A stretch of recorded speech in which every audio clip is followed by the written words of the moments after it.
मेरे math classes में आप सभी का स्वागत। जैसा कि आप लोगों को मालूम होगा कि 8वीं बोर्ड की परीक्षा OMR शीट से ली जा रही है, जिसमें सारे प्रश्न क्या होंगे, वैकल्पिक होंगे। तो अब परीक्षा का कुछ ही देर बची हुई है, इसलिए हम लोग क्या करेंगे, ऑब्जेक्टिव प्रश्न यानी वैकल्पिक प्रश्नों को हल करेंगे और उसी का अभ्यास करेंगे। ऐसा अभ्यास करने से क्या होगा कि आपको परीक्षा में ज़्यादा से ज़्यादा अंक प्राप्त कर सकते हैं। हम इस वीडियो में कुल 25 प्रश्नों को हल करेंगे और दूसरे वीडियो में 25 प्रश्न। ये दोनों वीडियो देखने के बाद आपको निश्चित रूप से ऐसा लगेगा कि पूरा बुक का एक तरह से सारांश मिल जाएगा और आप अधिक से अधिक नंबर ला सकते हैं।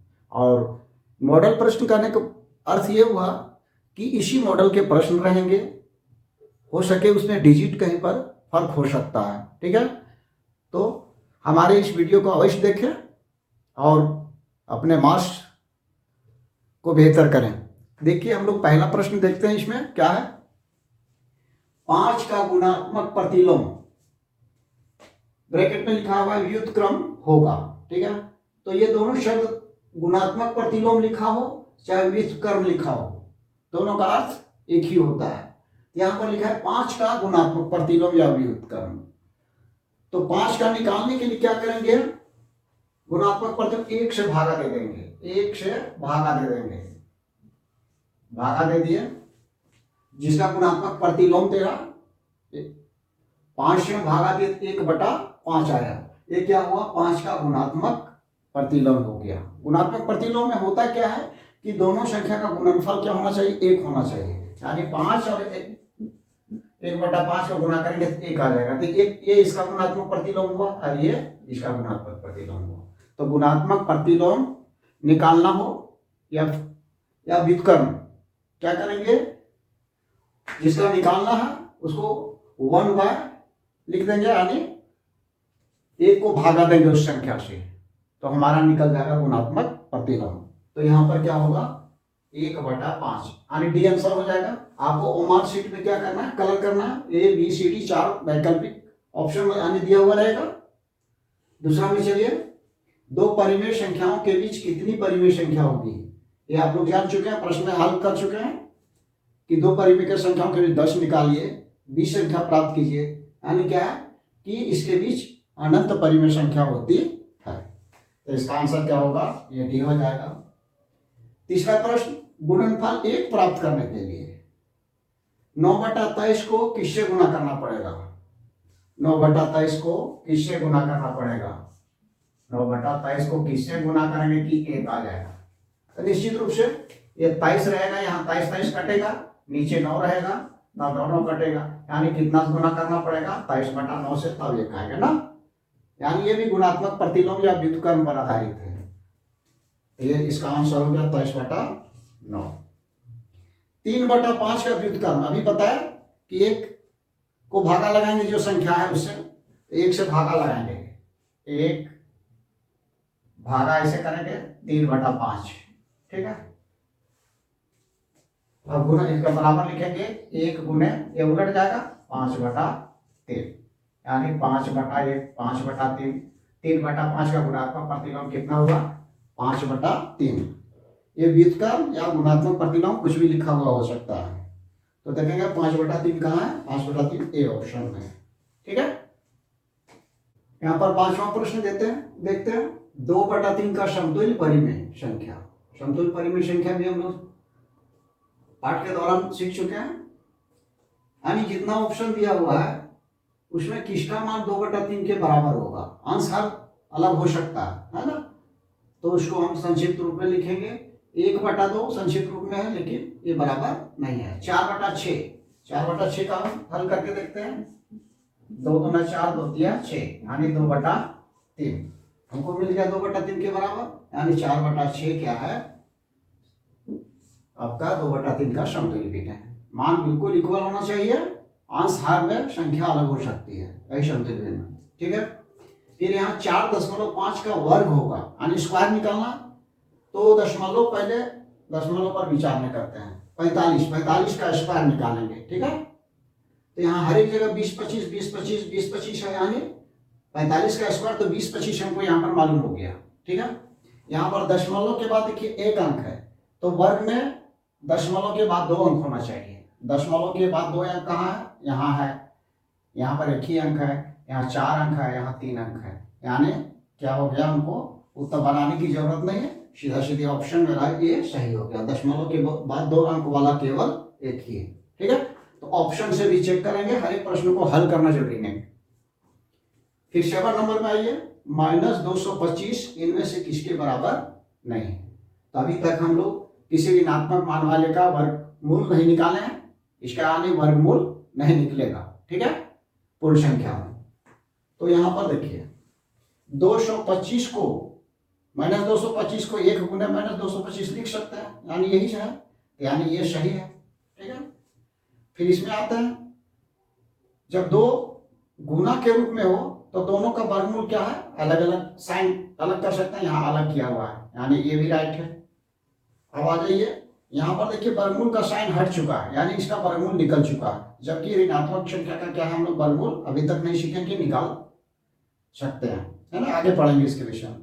तो -1 और 15 यहाँ पर निकाल दिया गया है ना, यानी ये गलत है, जो कि कह रहा है किसके बराबर नहीं है, ये इसके बराबर नहीं होगा, आंसर ये होगा। ठीक है, और ये देखिए -1 और 15 यहाँ भी वर्गमूल निकाल दिया गया, ये भी बराबर हो जाएगा, इसका हम वर्गमूल निकाल सकते हैं। देखिए इसका वर्गमूल 15 निकाल दिया, ये ज्यों का त्यों रख दिए, तो ये तीनों इसी के बराबर है, केवल ये इसका बराबर नहीं। ठीक है, उसके बाद 8वां में आइए, 27/64 का घनमूल क्या, बहुत ईजी है। 27 किसका घन है, 3 का, यानी घनमूल क्या हो गया, 3 हो गया। 27 का घनमूल 3 हो गया, 3 यहाँ पर है, यहाँ पर है। अब नीचे आते हैं हर में, 64 4 का घन है। ठीक है, 4 चौक 16, 16 चौक 64, आखिर 64 का घन क्या, घनमूल कितना होगा, 4 होगा, 3/4। ये ऑप्शन आपका सही हो गया। इस तरह से सारे प्रश्नों को हल करके कोई जरूरी नहीं है, हम ऐसे भी बना सकते हैं मौखिक रूप से भी। 9वां नंबर प्रश्न है, 72 को किस सबसे छोटी संख्या से गुना करें कि वह पूर्ण घन संख्या बन जाए। इसके लिए थोड़ा रफ करेंगे, 72 का अभाज्य गुणनखंड निकालेंगे। 72 का अभाज्य गुणनखंड 2 से चलेगा, 2 तिया 6 और 1 बचा 12, 2 छक 12 हो गया। फिर 2 से चलेगा, 2 एकम 2, 2 अठी 16, 2 से 9 और 3 से 3, अभाज्य गुणनखंड निकल गया। अब इसके बाद 3 के जोड़ा में होना चाहिए, है ना, तिरिक में होना चाहिए।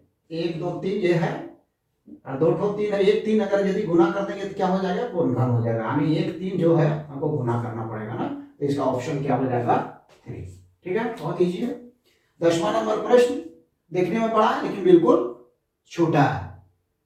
9 9 9 9 का पावर 0, कोई भी संख्या का पावर 0, उसका मान क्या होगा, 1 होगा। आंख बंद करके हम लोग 1 में उत्तर मारेंगे, चाहे कितनी बड़ी संख्या हो।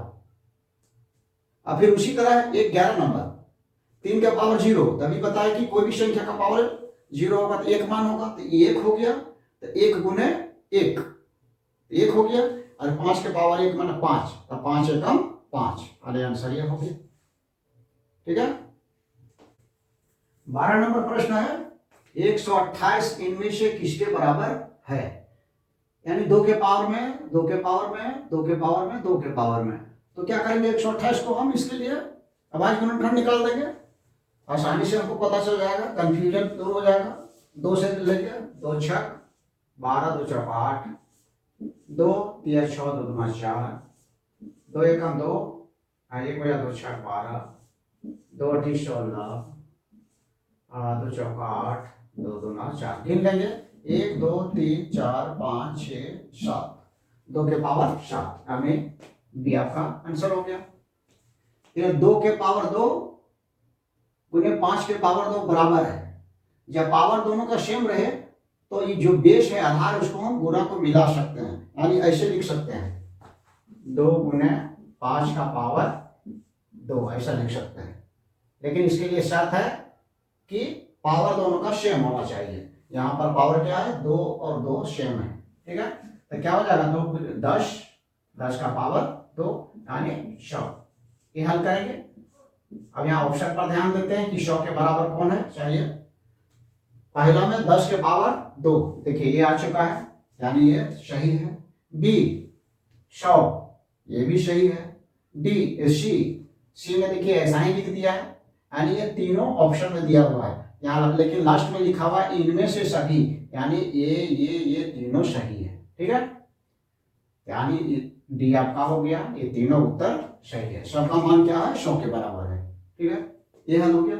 14 प्रश्न है, P Q into 6 equal to लिखा है 4 6 8 में से पी तथा क्यू का मान होगा।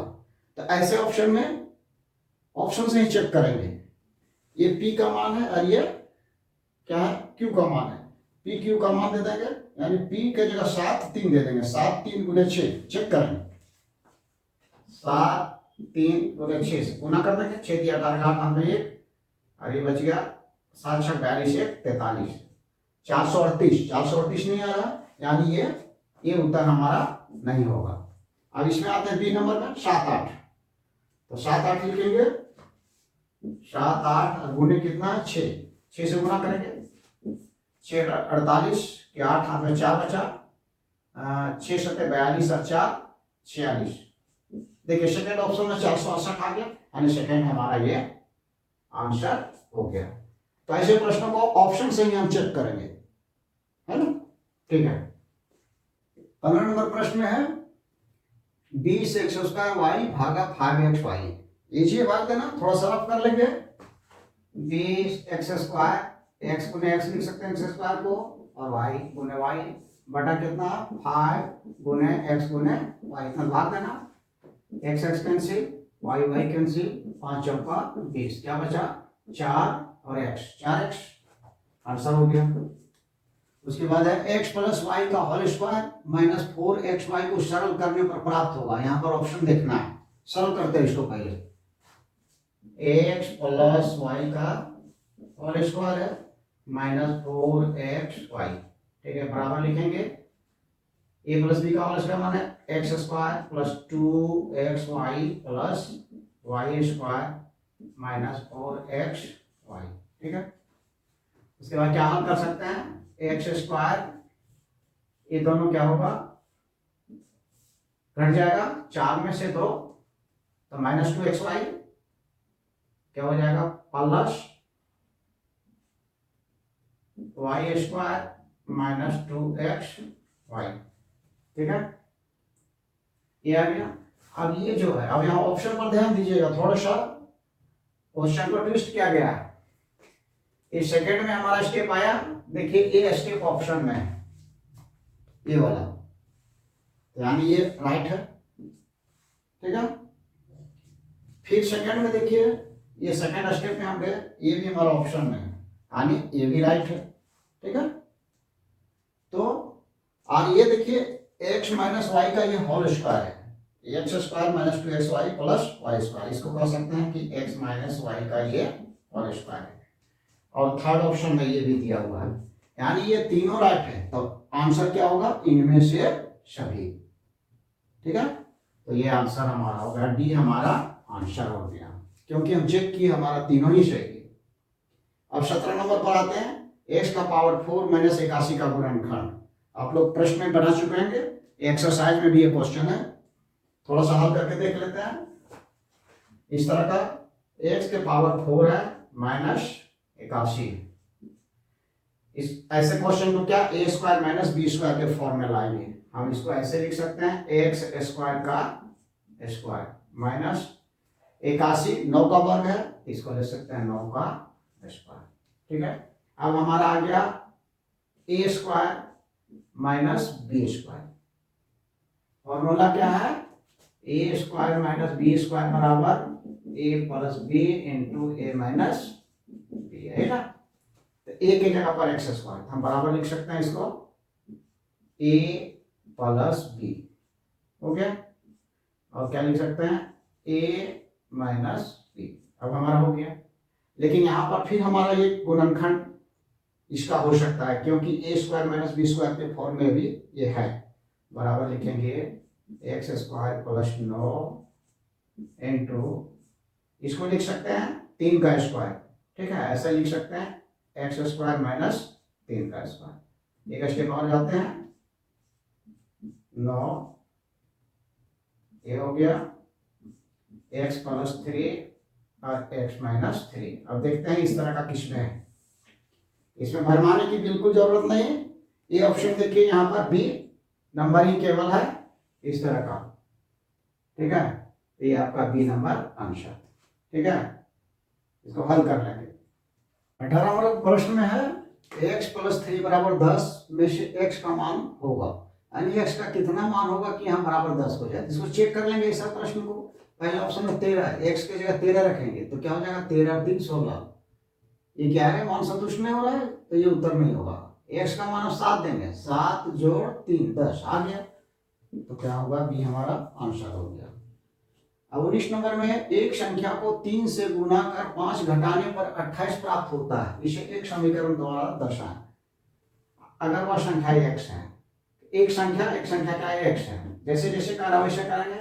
एक संख्या को 3 से गुना करने पर और 5 घटाने पर कितना होता है, 28, यही बोल रहा है।